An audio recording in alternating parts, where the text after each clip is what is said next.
When I first opened my eyes in Lumora, the sky was burning violet. Not from fire but from magic. Rivers of light ran through the clouds like living veins, and the air itself hummed with a pulse that wasn't my own. I remember the smell, rain and iron and something older. Something that whispered you don't belong here. I had been a nurse back on Earth. A quiet life, fluorescent lights, soft beeps, too many goodbyes. But in the blink of an eye that world was gone, replaced by a circle of runes glowing beneath my feet and voices shouting words I didn't understand.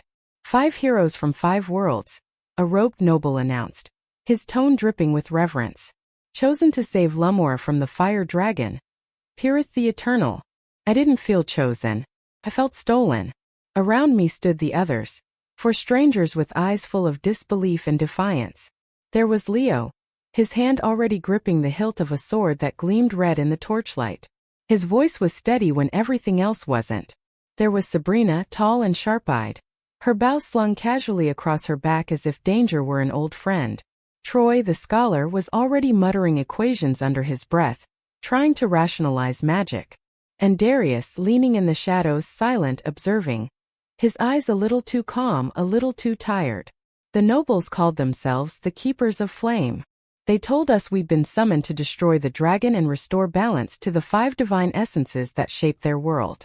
They promised glory, honor, and safe passage home. But I could feel it, even then, something beneath their smiles was wrong. When they spoke, their souls flickered like dying candles. They gave us roles. Leo, the swordsman of fire. Sabrina, the archer of wind. Troy, the mage of ether. Darius, the shadow scout. And me, the healer of water. It sounded poetic. Didn't feel real. My power came uninvited. Every time I touched someone, I saw flashes of their pain. Not just in flesh but in memory. I could heal wounds, but I felt every one of them first. On our first night outside the capital, we camped near the shattered plains of Varine. Leo was the only one who approached me as I tried to make sense of this new gift. "You look like you're holding the world's sorrow," he said, his tone half joking, half soft. I managed a small laugh. "Feels like it." He sat beside me, staring into the fire. "You're not alone, Tessa. None of us asked for this." That was the first time I felt something warm in this strange world. Not magic but connection. The days turned into weeks.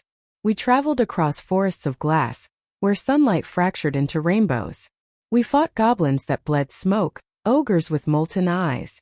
Every battle drew us closer. Not just in survival but in trust. Sabrina and Troy argued constantly, yet their fights always ended with laughter. Darius disappeared for hours, returning with food or intelligence we didn't ask for. And Leo, he became our unspoken leader. When I healed him after our first major fight, he caught my hand and said, "You risk yourself too much." I smiled faintly. "That's what healers do." He shook his head. "That's what heroes do." It was strange how much those words meant, coming from a man who carried so much fire behind his eyes. We began to believe we could win. That maybe fate had chosen us for a reason. Until the first cracks appeared. In the capital, the nobles watched us with quiet hunger. Every victory we brought them, they celebrated too eagerly. They studied us, asked for our weapons to analyze the divine energy. I remember catching one of them, Lord Varith, whispering to another, "When the essences ripen, we shall harvest them as before." I didn't understand then. Not until it was too late. The turning point came at the Citadel of Ashen Wings, where we faced our first dragon spawn. The creature was a mass of flame and bone, screaming with what sounded like a human voice. When we killed it, the nobles rejoiced, and that night, they summoned us again to their sanctum. The same runes that brought us here began to glow beneath our feet. My heart froze. Troy was the first to realize it, his voice breaking. "They're extracting the soul essence from us." The pain was indescribable, like being torn inside out. I felt my spirit unravel. Threads of light pulled from my chest. Leo roared, his sword blazing as he broke the circle, but the damage was done. I saw them, the nobles, faces twisted in ecstasy, drinking in our essence like starving gods. That was the night I began to hate Lumora's light. We escaped only because Darius turned on them. He slit a noble's throat mid-ritual and dragged us out through a secret tunnel. But trust was already fractured. We learned the truth. The nobles had summoned heroes many times before, using their power to feed Lumora's divine flames, then discarding their souls like offerings. We were never meant to survive. I remember standing in the rain afterward, numb, my hands shaking as blood mixed with water. We're just fuel to them, I whispered. Leo's hand found my shoulder. Then let's burn them first. There was fire in his eyes, a dangerous, beautiful fire. But vengeance came at a price.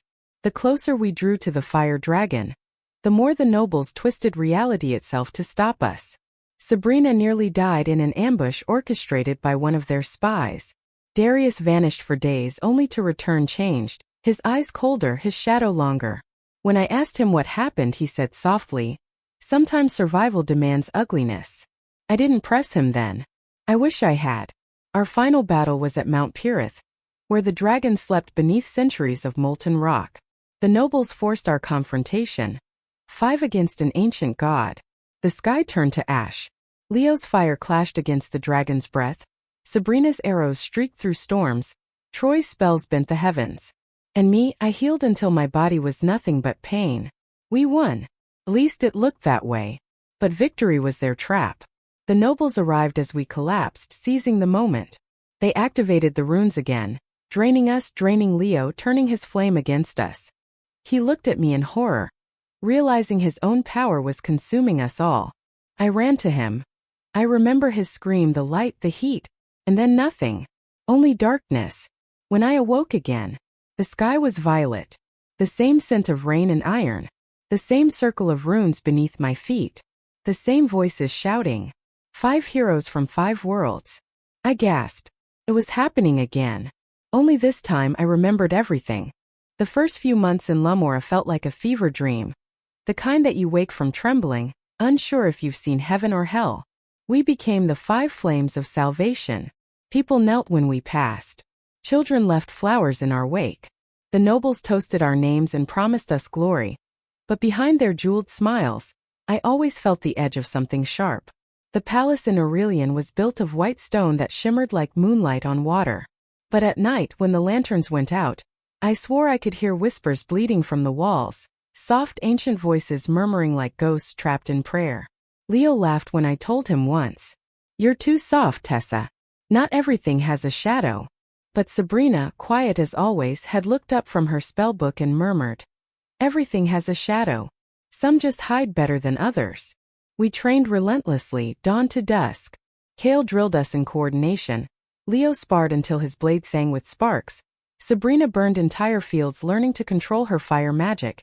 And Troy's arrows split through monsters faster than thought. I healed their wounds every day, every battle. My magic wasn't glamorous. It didn't explode or slice. It simply mended. But each time I used it, I felt a piece of myself fade. That's when I started noticing it, the drain. Every spell took more out of me than it should. My reflection grew paler, my pulse weaker. I brushed it off, thinking it was the strain of battle. Until one night, I followed a trail of glowing runes down into the lower sanctum of the castle. There, beneath the marble floors, I saw it. Massive crystal spires pulsing with light, veins of red and blue weaving through them like captured souls. And inside those crystals, human shapes. Sleeping. Lifeless. I remember whispering, What are these?" A voice answered from behind me. Smooth, calm, and cold. "The cost of salvation," said High Magister Varen. His robes shimmered with gold. "The souls of your predecessors, child. The summoned who came before you." My breath left me in a shudder. "Before us?" He smiled. "Of course. Did you think you were the first?" That was the night I realized Lumora had been summoning heroes for centuries, bleeding them dry for their power, then discarding their remains as offerings to the gods they claimed to worship. They never intended for us to return home. From that night on, I couldn't sleep. I watched my friends laughing around campfires, unaware of the knives in the dark. Kale was always the pillar, the leader everyone believed in. He'd sit beside me sometimes, voice low, telling me about his world, about the wars he fought, the comrades he buried. I could see the ghosts in his eyes, even when he smiled. He believed in duty. He believed in saving Lumora. And I believed in him. Maybe that's why it hurt the most when the first betrayal came. It started small missions that didn't add up. Orders from the nobles that led us into ambushes.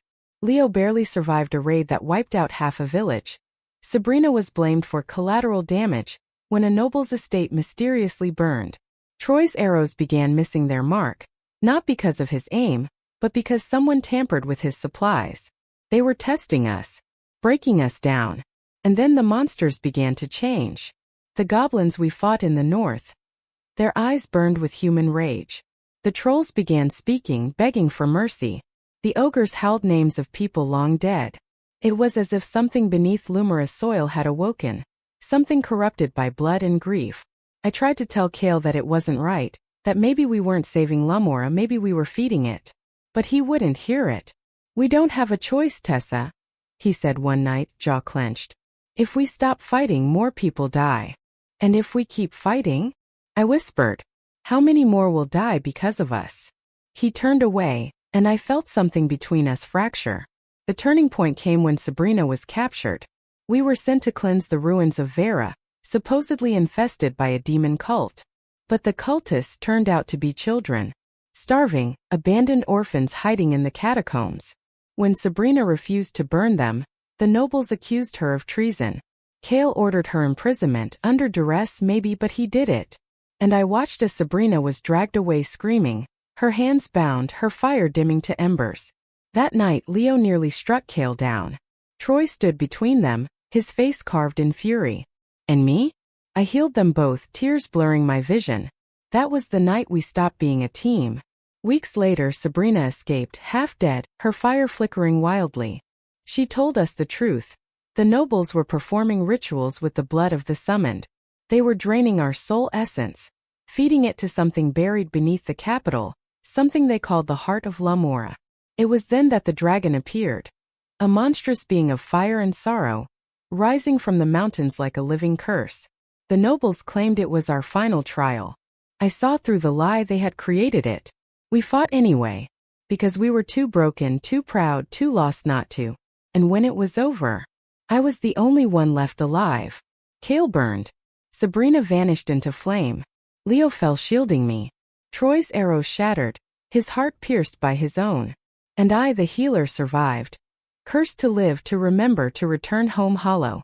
Now I stand again in that summoning circle years later, the second chance that should never have been possible. This time I'll change it. This time I'll save them. And when the nobles of Lumora smile their serpent smiles, I'll be the one holding the knife. When the light came again, I knew that it wasn't mercy. It was a test. The summoning circle burned beneath my feet just as it had years ago. Symbols of gold and crimson swirling in the air, threads of ancient power binding me once more to Lumora. But this time, I wasn't the same naive healer who had fallen to her knees in awe. This time I opened my eyes knowing how it would end. The same robed mages stood around me, chanting words of welcome. The same nobles smiled from their thrones. Only I smiled back. Because I remembered every lie they'd told, every death they'd orchestrated. And I had no intention of playing the fool twice. I was the only one who remembered the first timeline. The gods, or whatever cruel force governed this world, had returned me to the moment of our arrival. Leo, Troy, Sabrina, Kale. All of them stood around me again, alive, whole, unscarred.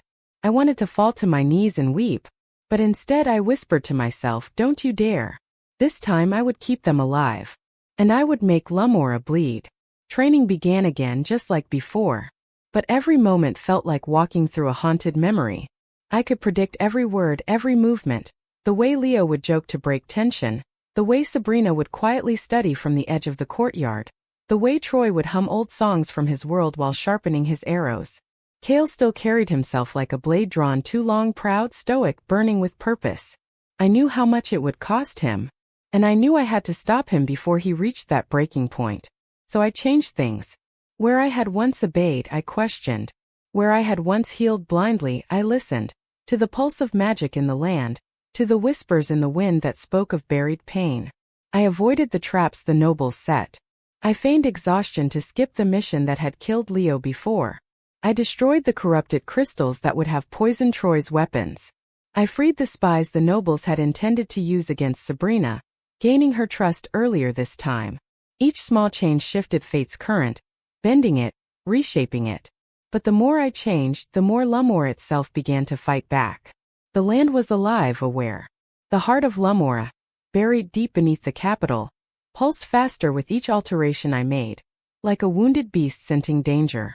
Monsters appeared earlier than before, their eyes now black with a strange sentience. The nobles grew desperate, sending us on missions meant to test our loyalty, but I could see their fear rising like smoke. Something inside them knew I was not the same Tessa. One night, while the others slept, I went down to the catacombs again.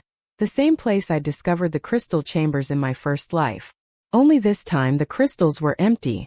I ran my fingers along the cracked glass, the runes still humming faintly. It was as if the souls once trapped here had been freed, or consumed. And beneath the silence I heard it. A heartbeat. Deep, rhythmic, ancient. Thum-thum. The heart of Lumora. The source of the world's magic. The prison of its gods. And the truth behind the summoning. Because it wasn't the nobles who brought us here, not truly. They only performed the ritual. It was the heart that reached across worlds, drawing in souls that burned brightly enough to be devoured. Fed on our essence. On our courage. On our dreams. The heroes of old weren't sacrifices, they were fuel. I couldn't tell the others. Not yet. Leo would never understand restraint. Troy would burn for justice and blow our cover. Sabrina might. But she was already struggling. Her magic flared unpredictably, just like before but worse. Almost as if something was watching her. And Kale. Kale would try to bear the burden alone again. He always did. But this time I couldn't let him. I found him at dawn one morning, standing on the fortress balcony, staring at the horizon. The sunlight caught the scar on his cheek. The same scar he'd gotten saving me once before dying in my arms. I swallowed the ache in my throat. "You always wake before the rest," I said softly. He smiled faintly. "Someone has to make sure we're safe." "You never sleep," I countered. "Sleep is a luxury," he said, glancing at me. "You should know that." I almost laughed. "I know too much." He studied me then, really studied me. As if he could sense the change in my eyes, the weight of memory I carried. "You've changed," he murmured. "You used to flinch at the sound of swords. Maybe I learned the hard way what kind of world this is." A silence settled between us. Then quieter. "Whatever happens," he said, "I'll keep you safe." And I wanted to scream. Because I'd heard those exact words before, right before he died. The next month spiraled faster. We grew stronger, too strong. Each of us, unknowingly, resonating with one of the 5 divine flames that sustained Lumora. Leo carried the flame of valor, his courage burning even brighter this time. Sabrina bore the flame of wisdom, her fire becoming colder, sharper. Troy embodied the flame of honor, his arrows finding truth in every strike. Kale carried the flame of will, the very essence of leadership, unbending and fierce. And me? I was the flame of mercy, the healer, the one who gave life, and now could take it away. Each flame was a fragment of the god's power, and together they could reshape fate itself. That's why Lumora needed us. That's why it feared us. Because if all 5 united, we could destroy the heart that had been feeding on heroes for centuries. But fate doesn't surrender quietly. The first death came sooner than expected. A noble who had ordered the sacrifice of a village suddenly found burnt to ash in his bedchamber. Rumors spread. Whispers followed us everywhere. And then the monsters began to speak my name. "Tessa." They hissed, even as their bodies burned under Sabrina's flame. "You remember." They remembered me. From the first life. I realized then the world itself remembered me. And that terrified me more than anything. That night I dreamt of fire. Of Kale burning again. Of Leo's hand slipping from mine. Of the dragon rising once more. But this time its eyes weren't crimson, they were human. They were mine. I woke with a scream, my chest aching as though something inside was trying to tear free. My hands glowed faintly, threads of light wrapping around my fingers. The flame of mercy pulsed within me, alive, awake, whispering of a truth I wasn't ready to face. We were not just summoned to save Lumora. We were the keys to ending it. By the time the snow melted from Lumora's iron fields, we were no longer saviors, we were fugitives. The nobles had turned the kingdom against us, declaring us heretics, claiming we had betrayed the gods and desecrated the sacred summoning. Everywhere our faces were painted in red banners, the false flames. But I didn't care. Because for the first time the truth was finally burning through the lies. We had uncovered the heart of Lumora. Hidden beneath the palace itself, sealed by chains of divine gold. It pulsed like a living star. Massive and beating, veins of molten fire threading across its surface. The nobles called it a god. Sabrina called it what it was. A parasite, she spat, her voice echoing through the cavern. A soul engine.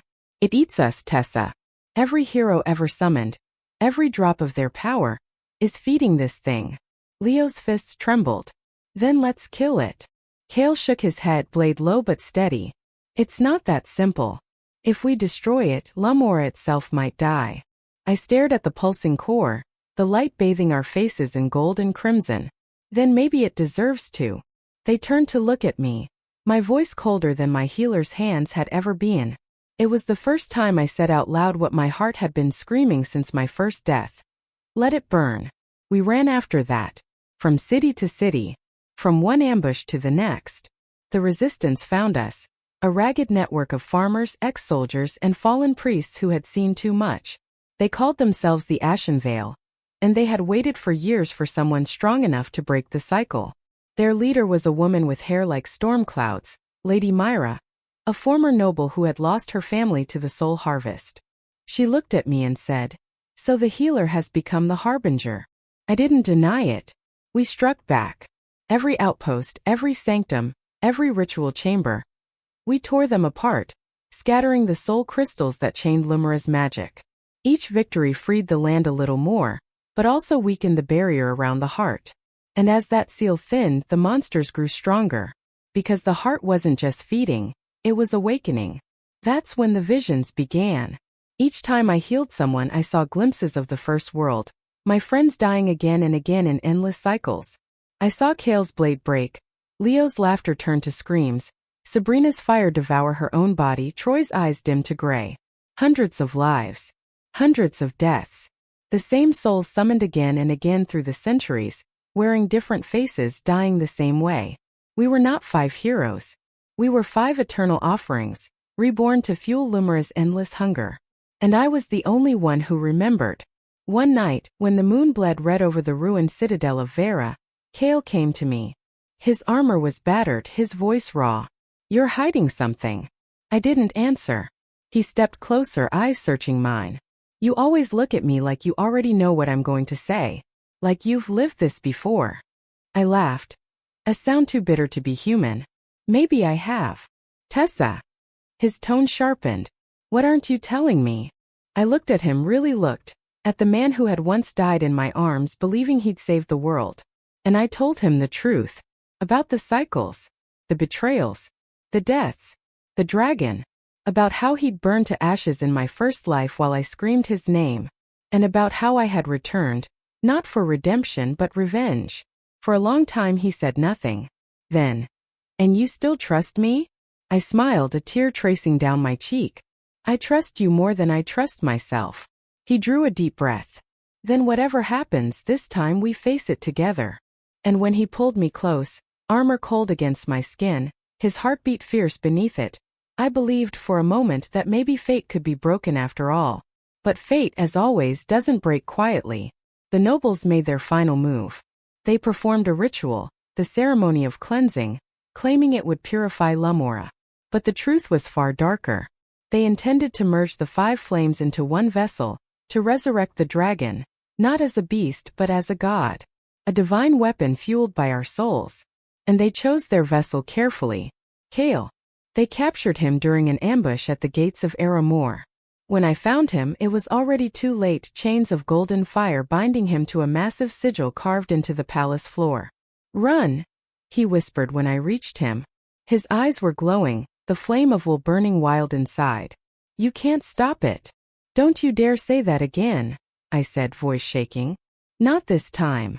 Sabrina and Leo fought their way through the guards. Troy covered the gates with arrows so fast they blurred into light. But the heart beneath us had awakened, its roar shaking the walls. The nobles chanted, the sigil blazed, and Kale screamed as his essence tore free, golden fire bursting from his chest and shooting into the heavens. The dragon's roar answered. The sky cracked open. And Lumora burned. I remember falling through fire, through smoke, through memory itself. I landed beside Kale's body, still bound in flame. His eyes glassy but his lips forming one last word. Tessa. The ground split beneath me. The palace collapsed into the abyss where the heart pulsed like an open wound. And for the first time I felt it calling to me directly. You cannot win, it whispered. You are what I made you. The healer who mends my chains. The mercy that preserves my hunger. I looked into the molten light, trembling, my soul tearing apart, and I understood. If I was the flame of mercy, then mercy was the only thing keeping this world alive. And mercy could be undone. I raised my hands, light flaring from my palms, brighter than the heart itself. For every life you've taken, I said, voice breaking. For every hero you've devoured, I return it. And I let go. Every ounce of healing I had ever given, every spark of life I had ever restored, I reversed. The heart screamed. The nobles burned. The palace shattered. And for a moment the world went still. Then from the ashes I saw Kale's body begin to stir. Faintly, painfully. His eyes flickered open. He was alive. But Lumora was dying. We fled into the wastelands. The ashen veil scattered, the skies torn open. The dragon, half-born, half-god, rose from the ruins, wings of molten gold, its cry echoing through eternity. Kale, weak but alive, looked at me. What have you done? I looked back at the blazing sky and whispered. I broke the chains. But deep inside I knew what the heart had meant. The world and I were bound together. If Lumora died, I would too. The dawn broke red over the valley of ashes. Smoke drifted low like morning veils, curling around shattered banners and scorched armor.